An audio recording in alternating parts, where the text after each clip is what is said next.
Hi, everyone, and welcome to the Inner Athlete Training Podcast. I'm your host, James Jankiewicz, and today it's all about vitamin D.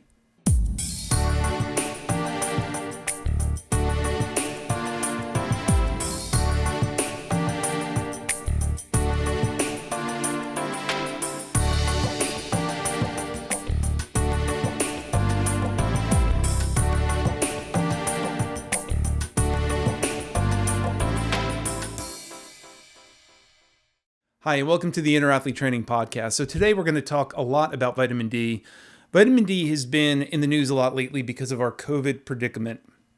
Basically, there have been a lot of articles, a lot of studies coming out saying that people who suffered the greatest from COVID, who had the worst, most elevated type of cytokine storm, were the ones who had lower levels of vitamin D. Now, we don't know yet. It's not conclusive whether there was a pre-existing low level of vitamin D or whether the cytokine storm itself was responsible for the lowering of the vitamin D. But we found this out to be quite a headline grabber anyhow. But prior to this COVID moment, vitamin D had been on the rise for the last decade at least. It was like the new it thing, the new vitamin, the new shining star in the nutrition realm, vitamin D and vitamin E. They were both sort of like supplanting vitamin C, as a royalty vitamin, right? They're all important, of course. But so basically what we were seeing with vitamin D was they were just finding all these studies and all this information about how good it was for everything, from your immune system to helping you with metabolic conditions, helping regulate blood sugar. I mean, the list just went on and on and on. So, but there are a lot of looming questions. How exactly do I get it? If I'm going to supplement, what type of supplement should I take? Because there are lots of different flavors of vitamin D out there. I know I get it through the sun. How much sun exposure do I need? What type of foods are most abundant in vitamin D? So we're going to go over all that. So let's begin. Now, the name vitamin D implies that it's a vitamin, and indeed it is, at least for a hot minute. The forms of vitamin D you get from food are classified as cholecalciferol, which is vitamin D3, ergosulferol, which is vitamin D2. And in this current iteration, they are vitamins. There is a point, though, when those vitamins hit the body, it's then converted to its active form known as calcitriol. And when it's in the calcitriol form, this, quote, vitamin, unquote, now actually acts more like a steroid hormone. So the calcitriol, amongst many other things, assists the body in calcium absorption, circulation, glucose tolerance, gene transcription, blood pressure, immune function, and the list goes on. Because vitamin D has been found to be essential in so many biological functions, a lack of vitamin D can express itself in a variety of ways. And this is including, but certainly not limited to, dementia, autism, certain types of cancer, cardiovascular disease, polycystic ovary syndrome, type 1, type 2 diabetes, osteoporosis. People tend to, when they have a lack of vitamin D, they tend to be immune deficient, so they get more acute infections more frequently. Now, as the vitamin D levels increase and improve, the list of said diseases or conditions tends to decrease, right? But we don't know for sure why 100% yet. So it can't be proved conclusively, for example, that a lack of vitamin D is the sole cause or contributor to these conditions, but many of them do subside when vitamin D levels rise in the blood. So if it's not the main cause, vitamin D is at best a very potent cofactor in helping to alleviate these conditions when taken in the right amounts. Now, another note is that with vitamin D, more is not necessarily better, right? Vitamin D is a fat-soluble vitamin, which means it's absorbed in the fat cells. And if taken in too high dosages for too long a period of time, it can become toxic because it's not water-soluble. The water-soluble vitamins eliminate themselves, and that's basically your entire B complex, which include all your B, B1, B2, thiamine, the whole 9 yards. And then vitamin C is also water soluble. The fat soluble are more the A, the D, the E, and the K. And when they're fat soluble, yes, you can overdo it. You can mega dose on them and you can actually injure yourself. The water soluble, you can take a lot. You may have some little absurd reactions, right? But it's not gonna break you. It's not gonna be toxic. So vitamin D, you have to be careful. You can't mega dose on it. You can't overdose on it. So how do we determine this? First, we have to look at what constitutes a vitamin D deficiency. Then we can look at who is likely to be deficient and why. So vitamin D can be measured simply enough with a blood test. Before estimating and going nuts with your dosages, it's probably best to first determine if you are indeed deficient through a simple blood test. In determining your blood or serum plasma levels, tests will measure the number of nanomoles of vitamin D per liter, measured in nmol/L of blood, while others will measure it in terms of nanograms per milliliter. So that's measured in ng milliliter of blood. Now, depending on who you go to, who's your physician, who's your primary caretaker, they may do both or one of these tests, but it doesn't matter because they both point in the same direction. Are you deficient in vitamin D or are you not? And that's ultimately what the test, regardless of what measure you're using, is to determine. So the greater the deficiency, the more likely you are to suffer all sorts of health impacts, right? And if you are really, really deficient, premature death is actually on the list. All right. So it's something you don't really want to be deficient in. So who's at the greatest risk of deficiency? Well, that would include, let's say, anybody who has a chronic illness, elderly individuals who are immune compromised. Maybe they haven't taken the best care of themselves. They don't eat as well, and this happens as you get elderly. And if you have a history of falls, then you're, statistically more likely to be vitamin D deficient. Certainly, if you are breastfeeding, if you are pregnant, you're likely to be deficient. Shift workers or night workers, so this is a big one, right? Because a lot of people work night shifts, and if you're totally throwing off your circadian rhythm when you do night shifts. And maybe I'll do a whole show on that, ways to nutritionally support yourself during night shifts, because it can be toxic to the body because you're supposed to be sleeping during that time. When you're younger, it's fine. You can figure it out. Your body will adapt and you'll move on and everything will be fine. But when you're older, working night shifts can be caustic to the system. So you have to be very careful and you have to make sure you're getting enough immune support to get you through those shifts. But certainly, night shifts will deplete vitamin D stores. Skin cancer survivors, burn survivors, people who dress in clothes and cover the skin all the time, right? So this is why on Inner Athlete Training, we're always advocating to go outside, right? You always need to be outdoors.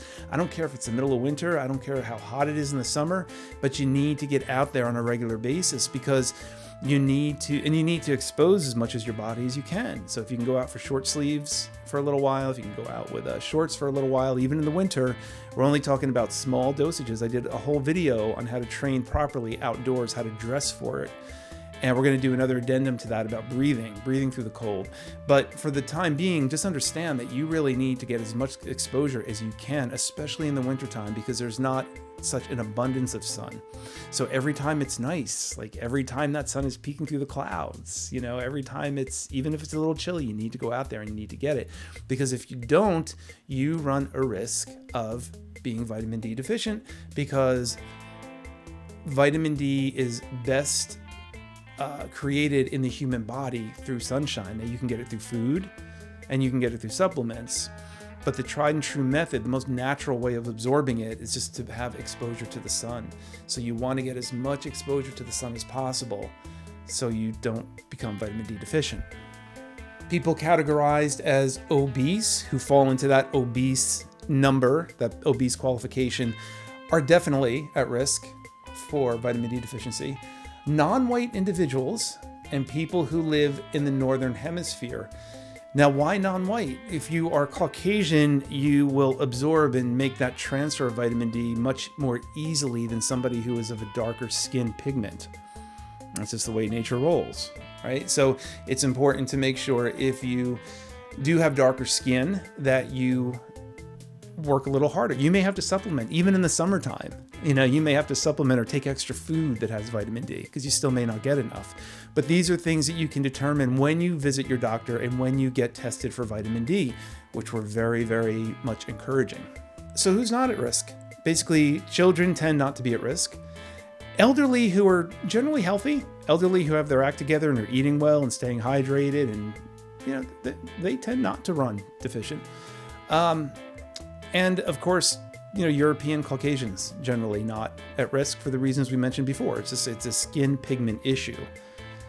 I'm white as can be, I burn in the sun, right? I have to be careful that I'm not out there for too long, but I am out there consistently for a minimal amount to at least get enough vitamin D in my system.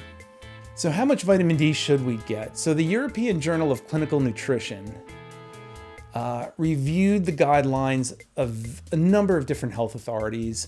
And by the way, the European Journal of Clinical Nutrition is where a lot of this data came from, right? So what they did is they aggregated a bunch of institutions, a bunch of establishments to determine these numbers, right? And these establishments were the Institute of Medicine in the United States, Health Canada, obviously in Canada, the European Food Safety Authority, the Scientific Advisory Committee on Nutrition, and that's located in the United Kingdom, the World Health Organization, and the Endocrine Society. So according to the sum total of these sources, it's optimal to aim for a blood plasma serum level of vitamin D with a minimum of 50 nanomoles per liter or 20 NGs per milliliter. The ideal, the sweet spot, is really around 75 nmol per liter or 30 NGs per milliliter. That's really the ideal. Like if you had a bullseye, and you had your bow and arrow and your quiver and you're pulling back and you're about to shoot, that's pretty much where you want to be. That's your sweet spot. So to meet these levels, one must conservatively reach the following ranges. If you're 0 to 12 months old, we're looking at 400 to 1,000 IU.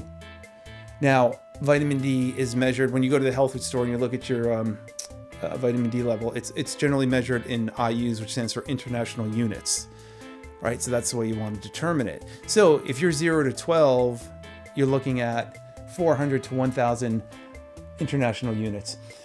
1 to 18 years, you're looking at 600 to 1,000 international units. 18 to 70, you're looking at 800 to 2,000 international units. You need more as you're getting older. And if you're greater than 70, you're still at 800 to 2,000 international units. Pregnant, greater than 18 years, you're at 800 to 2,000. And lactating, greater than 18 years, 800 to 2,000. This is daily. Okay, so just remember that we're looking at daily. So you can get supplements, it'll give you this amount, but we don't really want to depend solely on supplements. We really want to get the sunshine and the food, and we'll get to the food in a minute. If you are a healthy adult in a normal weight class, you want to maintain a healthy blood level of vitamin D, 50 to 100 nmol per liter, or 20 to 40 ng per milliliter. Again, that's your sweet spot, and that can be achieved by getting 800 to 1,000 international units daily combined from food, from sunshine, from supplementation. If you get tested and your levels are in a healthy range, you may only want to supplement if your diet is temporarily slacking or if you're not getting enough sunshine. Now, if you are getting tested, let's say you had low levels, and now you're supplementing and you're making these lifestyle changes to make sure you get more, then it's good to get tested every 3 to 6 months. I think 6 months is fine, twice a year, and just get a checkup. Say, hey doc, test me and let's see if it's working. And if it's not working, then you keep just adjusting accordingly. But now you may need to go every 3 months if it's wintertime, right? If you live here in the Northeast or the Northern Hemisphere, then maybe you go a little more frequently in the wintertime. But if you're in an average climate, I'd say twice a year. Certainly if you're in the Southern Hemisphere, if you're in a warm weather state, then probably twice a year is fine. But in a colder region, probably 3 to 6 months would be good. So then the final question is, well, what kind of vitamin D should I get, right? Because there's lots of different types of vitamin D on the market. You go to the health food store and you have a plethora of options. So this is what the science says. This is how we're going to break it down. Primary source of vitamin D is sunshine. So it's nature's best, most reliable source. Vitamin D is created in our bodies when UVB light hits our skin. The UVB light interacts with our skin, and that produces a synthesizing effect where your cholecalciferol, or your D3, is produced. Once produced, the cholecalciferol enters our bloodstream, where it's then converted into calcifediol, and this forms the journey. This is the journey it takes from the kidneys to where it converts one last time to calcitriol. The sun exposure varies from person to person depending on skin color, pigmentation, health status, and where they happen to live. So basically what they're saying is you want to get the supplementation, you want to start with vitamin D3. It's not the most effective form of vitamin D to work in the body, but it's like taking it in from the sun, right? So you take it in from the sun and it converts to two other forms of vitamin D before it becomes truly useful in the body. So what they're doing with the supplements is you're just taking it in the form that you might normally get with the sun, right? And then you're just letting it run its course and then go through the body and wind up in the most functional form by itself. So how much sun do you need to actually get a good vitamin D effect? Basically, most of the science wills out 10 to 20 minutes. But if you can, and that's fine, that's a minimum base, at least get that. Average maybe 15, but if you can get 30, that's a real bonus, especially in the wintertime when it's getting cold. And all that really takes is, you walk out of your house, you walk 15 minutes out, and you walk 15 minutes back. Right? It's a simple endeavor. And if you want to do more, great, do more. But if you're looking for a baseline, 10 to 20 is what the science says. I would highly recommend 15 to 30 just to be on the safe side. Again, not everybody may absorb it as well or as readily. If you have darker skin, you may have to be out in the sun for a longer period of time. Right? So 10 to 20 is the baseline. I highly recommend anywhere from 15 to 30 daily.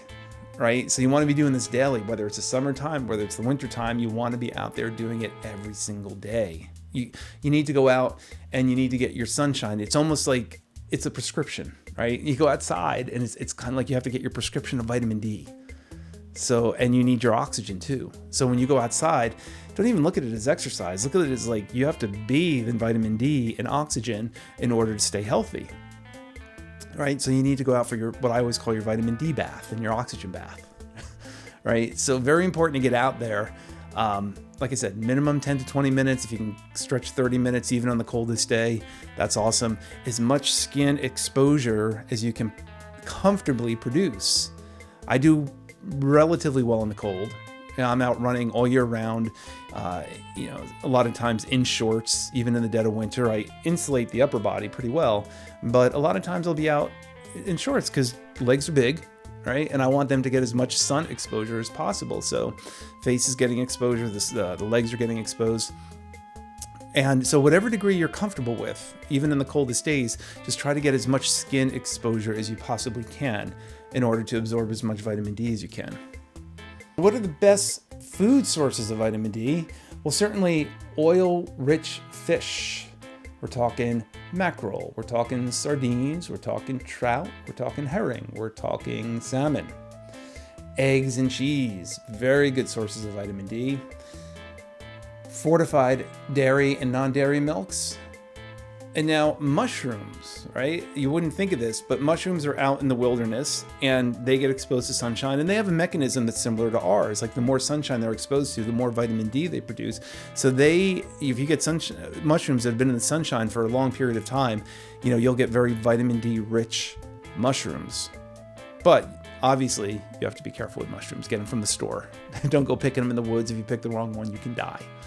Fortified foods like cereals, juices. I'm not a proponent of processed food, as you know, but if you're going to have it, a lot of times this is the trick, they fortify it. All right, they fortify it because in the processing of the food, they strip it of a lot of its essential vitamins and minerals, and then they're kind enough to put some of those back, and they call it fortified. Right? If it wasn't processed, it wouldn't have been removed to begin with, but they process it to give it a longer shelf life, and that feeds the economic machine. We should be eating food from the ground into our body directly. We don't always live in that world. So yeah, you could get vitamin D from fortified processed foods if you have to, not your first choice. So if you're concerned about your vitamin D levels, go get a test. All right, just go out and get a test. Very simple. Just go to your doc, your primary healthcare physician, get a test, see where they are. If they're low, just experiment with all the things we talked about here. Increase your food that has vitamin D in it. Take a supplement. Get more sunshine. Go back. If you live in a northern hemisphere, maybe get tested every 3 months. If you live in a more southern hemisphere, maybe get tested every 6 months. But, find your sweet spot. Find out where, okay, I'm doing these lifestyle changes. My vitamin D level is about where I need it now, right? So you're good. You're golden. You just keep rinsing and repeating at that point, right? But in the meantime, it's a good thing to get tested because a vitamin D deficiency can wreak havoc long-term on your body because it's so essential for a myriad of different conditions, and even metabolic conditions. Like people who have severe metabolic conditions are vitamin D deficient. People who are technically obese tend to be vitamin D deficient. So anyway, that's the skinny on vitamin D. So get out there, get tested, and if you're deficient, go boost it up. So thanks for joining us. This is James Jankiewicz from Inner Athlete Training, and we'll be back with more nutrition, fitness, wellness information. See you soon.